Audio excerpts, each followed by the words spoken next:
শুভ সোমবার বন্ধুরা, সবাই কেমন আছো? ভালো আছো তো? আশা করি সবাই ভালো আছো। দেখো আজকে আমি কী রান্না করছি। এখানে আছে লোটে ডাঁটা, আলু, বরবটি দিয়ে পোস্ত দিয়ে হচ্ছে।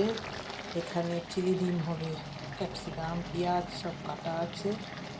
আর এই পাশে হচ্ছে ভাত হয়ে গেছে। আর এখানে শাক ভাজা, আর এখানে ভেন্ডি ভাজা, ওগুলো হয়ে গেছে বন্ধুরা। আর এই ডাঁটা পোস্তটা হবে, আর চিলি ডিমটা হয়ে গেলেই হয়ে যাবে রান্না আজকে। আর তো এখানেই ছিল রান্না বান্না। ভালো লাগলে জানাবে সবাই। ঠিক আছে বন্ধুরা, তবে এবার রাখি।